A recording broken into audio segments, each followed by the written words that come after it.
respected Professor Dr. Habib Rahman Markuti Madam, all the dignitaries on the dais, Dr. Lakshmish, Dr. Vidyaprabha, and also all my colleagues who are on the dais. Well, at the outset, I would like to congratulate the team which has organized this function aptly. It's a right, as Madam already explained, Sir also explained the significance of the day. What is the significance? So I would rather deviate little bit from the same concepts and move into two different concepts. At the outset, I would like to give two versions of it. Now, everybody says it's beneficial. Madam also said that it's beneficial. It's going to be important. It's going to rejuvenate. It's going to bring in that, it's very essential that your immune system will be at the lowest during this, because you have a lethargic lifestyle, you don't go out, you try to be in one place. Of course, all these are having a scientific background, because of course the free radical generation is something, which is responsible for all the diseases, be it chronic or disease acute. At most of the time, the free radical generation happens when your body is lethargic, when there is no removal of toxic material from the body. And during this time, everybody seems to be in a lethargic mode. As you said, agriculture, she has historical perspective she has given. Also, people don't want to move there. Even they are moving, they will move with the vehicle. Nobody wants to walk along, because that's one of the important, for next 6 months, people, 3 to 4 months probably, people will not go around active life.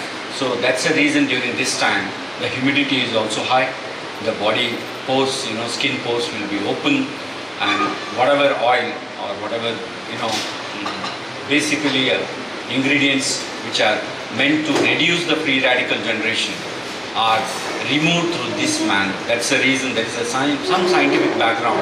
I think that is what is more required now to be done, rather than we claim generalistically that it's beneficial. Now this is a very general statement.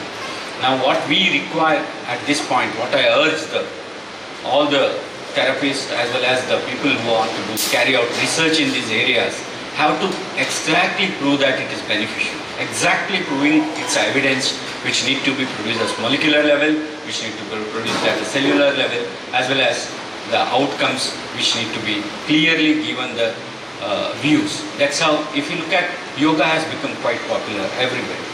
It's no more Indian traditional exercise which is being prescribed for health. Now yoga being followed.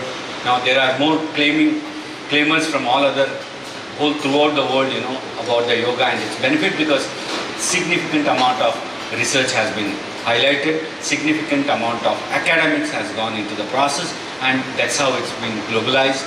And of course, similarly Ayurveda also, the difference between yoga is it's a self-practice made. You can learn from somebody. Ayurveda is a treatment, it's more a preventive treatment rather than therapeutic. Therapeutic is a part of it, it's a more a prevention for chronic diseases, so on and so forth. Probably next person, a resource person will be giving you much idea, deeper insight into that. So what I mean to say is, until and unless there is a good amount of R&D goes in terms of proving these claims, I think there will be always a challenge, because there is always alternate medicines which are there. As Madam said, allopathy is there, homeopathy is there. How do we distinguish ourselves from that? So all this, even though we have 5,000 plus years of tradition, so on and so forth, we have so many books written, so many interpretations are there, but everywhere it shows, because it's a cocktail of compounds, cocktail of even one plant, they say, oh, bioactive, this is a bioactive compound, this is responsible for that. But in a cocktail and the fermentation condition, we really do not know what is that molecule, or which is that molecule or combination of molecule which is really bringing that change. So if that has to be done, it has to be something we call it as reverse pharmacology. I think the Ayush Ministry has taken it head on now. That's called reverse pharmacology. Reverse pharmacology, we are trying on the other way. We are not purifying any compound or trying to sequence the bioactive molecules. We come from behind. We come from other way around, from the body side, then we come see which are the molecules are affected, why they are affected, how these changes are happening, what is this which is bringing the change. Now, that's what is more important to understand. Probably there need to be a more focus on proving those claims which are there. Of course, there are claims, as Madam said, she herself is one of the outcomes she has envisaged, and she follows religiously. It's very, very important that people believe it. To believe it, a community should be also giving that necessary support in terms of research and development. At the same time, now if you look at the disruptions which are happening, disruptions in the sense, the way technology has taken over us. Now we don't need to go to bank, we don't need to carry a purse, we don't need to even have a great infrastructure to do something. Everything is in the, if you look at 2 years back, people used to stay queue in this bank, going in the bank account and all those things. Now you don't carry any purse also, you don't need, that's a disruption. The way the world is going, the technology is developing, artificial intelligence is already in place. Now, it can guide you what you should do, what therapy you should do. You don't need probably a physician sitting and telling you what you should do. You type it, so I have this problem, probably you will have a series of choices coming, and it also can guide you through which treatment you should do, when you have to do, what is the amount which you have to spend. So probably the artificial intelligence, it's better intelligent from us, to be very frank with you. Even though we call it artificial, it is highly intelligent than what we really think. You just type it in your chat GPT, you will get the details of all the therapy, treatments, everything what you want. You should have a patience to read it and understand and relevance and reflect it. So what I'm saying is, all the therapy, treatment, the way we are working, I think we need to rework the whole thing. Look into our academic offerings. How are we offering these academic programs? How good, what are those short-term programs? How the employments can be generated?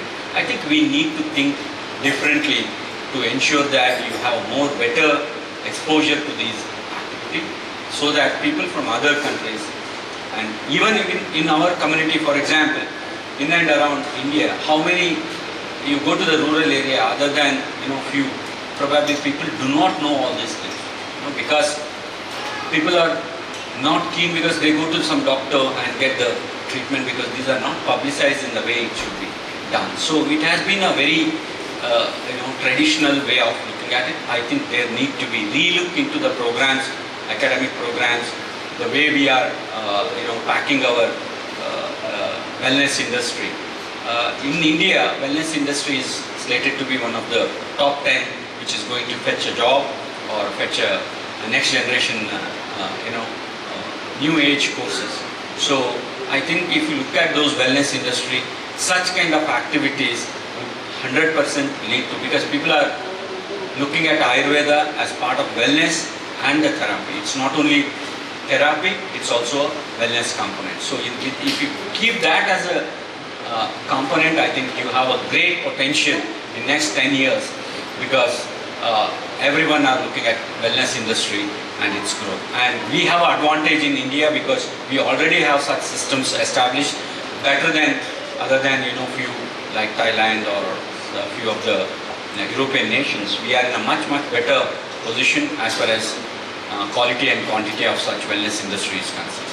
I think we should, there is a lot of opportunity also. Keeping all these things in mind, I appreciate the efforts and the kind of activities being planned in this campus, and I wish all of them very good luck, and hope that we will see this institution in the next level in next 5 years. I would love to see the kind of growth here and kind of a orientation being given and kind of a innovativeness which should be brought in presenting these kind of therapies and alternate therapies to the world. Thank you so much. All the best, everyone. Thank you so much.